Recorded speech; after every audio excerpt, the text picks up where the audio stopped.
Investments are some of the most sensationalized and emotionally driven parts of personal finance. As such, they get a lot of attention in the media, probably more than they deserve, but that's a topic for a different video. Part of the work that I do is with investment portfolio analysis and management, and if you were to see what I've seen, you wouldn't be able to sleep at night.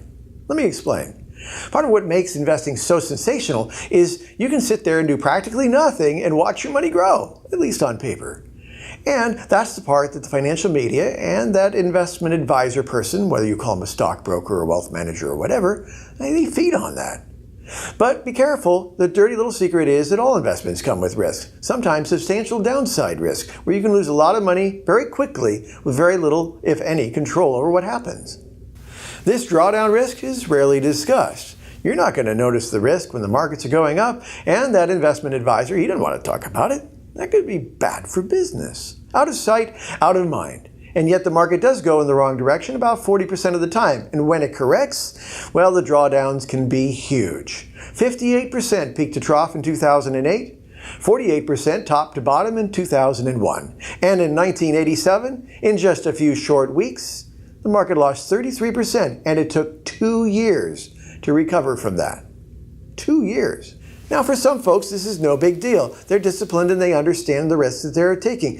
But in my experience, most investors start getting concerned with a 10% loss, and once they've seen a 20% drop, they're freaking out. So here's the part that matters to you.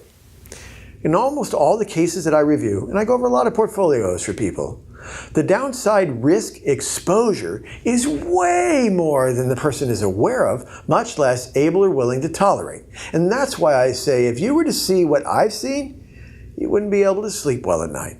At least not until you get some kind of analysis done on your portfolio. The cool thing is, it's a relatively low-cost process, and the first step, assessing your own tolerance for risk, is free and only takes a couple of minutes. You owe it to yourself to find out what's going on here. Now, everything may be fine. Your risk tolerance and risk exposure may be perfectly matched, and you can sleep well at night. But if it's not the case, when would you like to find out?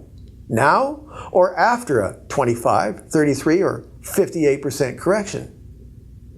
Investments are an important part of the personal finance process, but there are other aspects of your wealth health over which you have a lot more control, and we can help you with those as well.